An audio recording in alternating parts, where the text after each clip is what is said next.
26 अगस्त सोमवार जन्माष्टमी के दिन तुलसी की जड़ की मिट्टी से इस चमत्कारी, सटीक और असरदार उपाय को आप जरूर करें और आप देखेंगे कि कुछ ही दिनों में आपकी सभी समस्याओं का हल संपूर्ण रूप से हो जाएगा दोस्तों। कई 1000 वर्षों बाद 26 अगस्त सोमवार को बहुत ही दुर्लभ और दिव्य संयोग बनने जा रहा है, क्योंकि इस दिन जन्माष्टमी के पावन पर्व के साथ साथ राजयोग, अमृत सिद्ध योग और साथ ही धन लक्ष्मी जैसे कई योग बन रहे हैं। और इस दिन भगवान श्री कृष्ण सबसे अधिक प्रसन्न होने वाले हैं। इसीलिए दोस्तों, अगर आप भी भगवान श्री कृष्ण जी से इस दिन जो भी सच्चे दिल से मांगेंगे, वह मनोकामना आपकी जरूर पूरी होगी।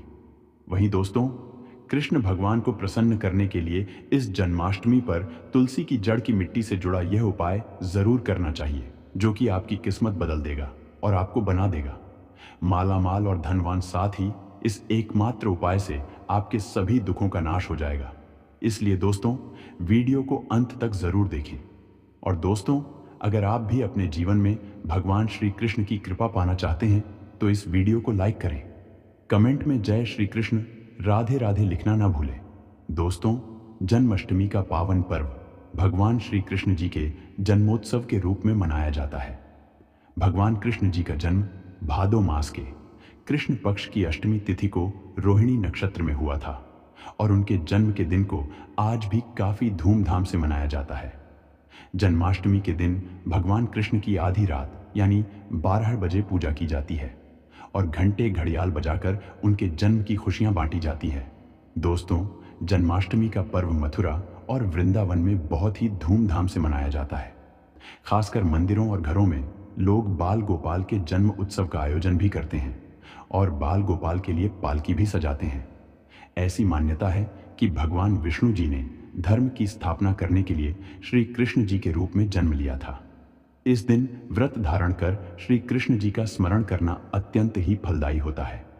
शास्त्रों में जन्माष्टमी के व्रत को व्रत का राजा कहा गया है। दोस्तों, भविष्य पुराण में इस व्रत के संदर्भ में उल्लेख है कि जिस घर में यह व्रत किया जाता है वहां अकाल मृत्यु, गर्भपात, दुर्भाग्य तथा कलह नहीं होता है।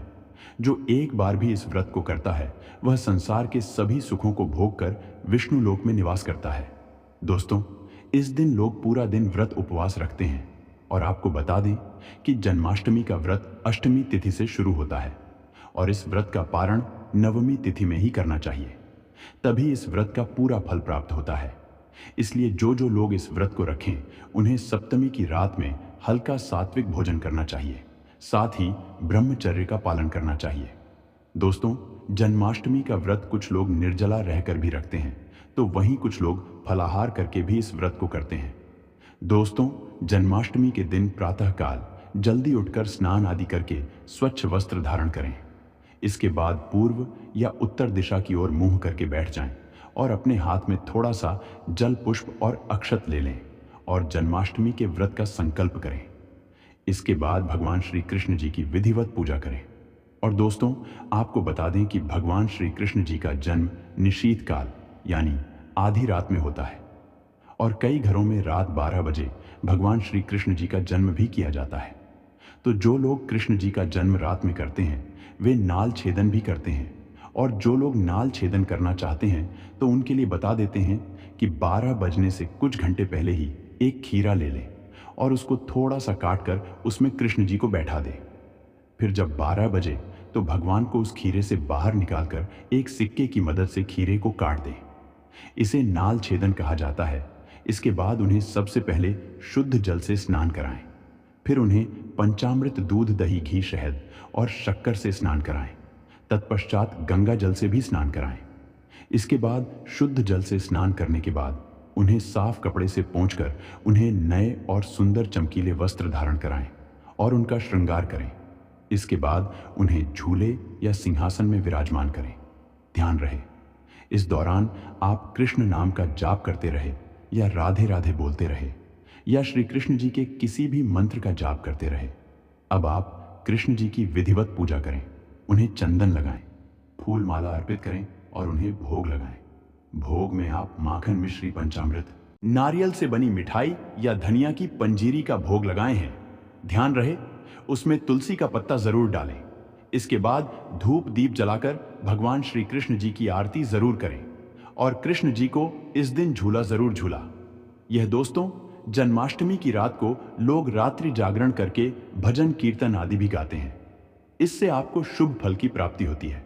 आपको बता दें कि कुछ लोग रात्रि की पूजा के बाद ही अपने व्रत का पारण कर लेते हैं और कुछ लोग अगले दिन सूर्योदय के बाद अपने व्रत का पारण यह करते हैं।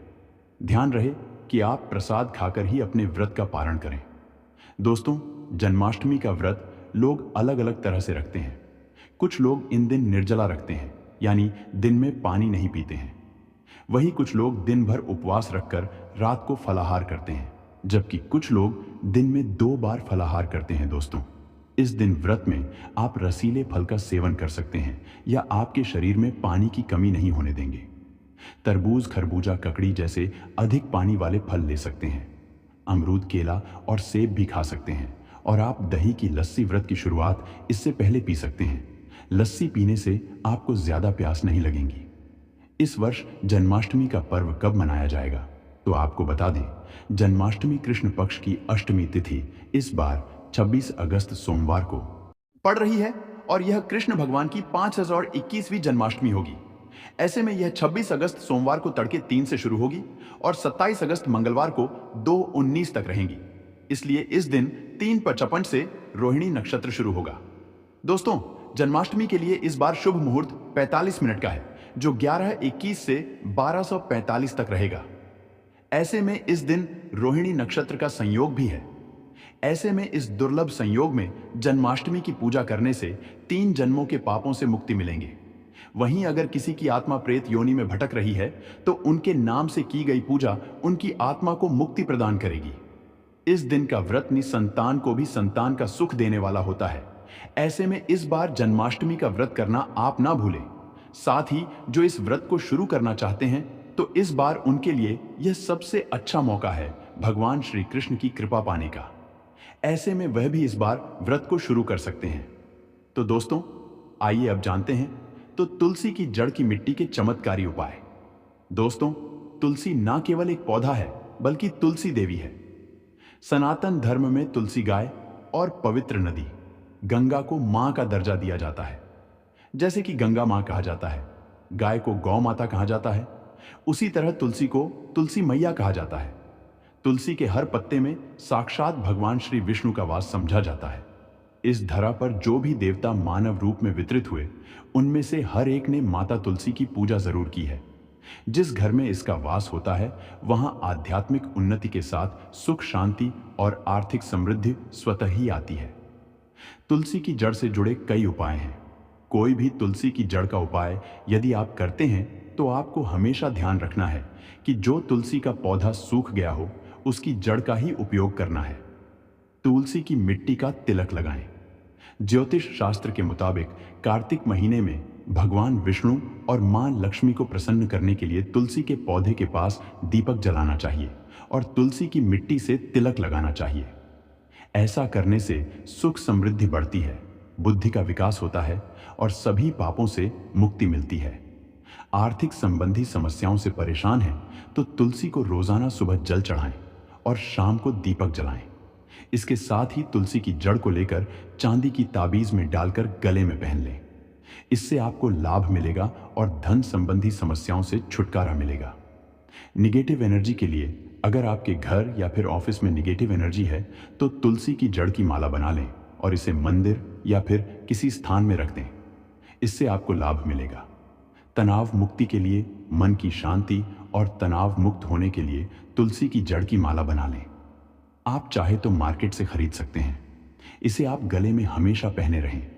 इससे आपको लाभ मिलेगा।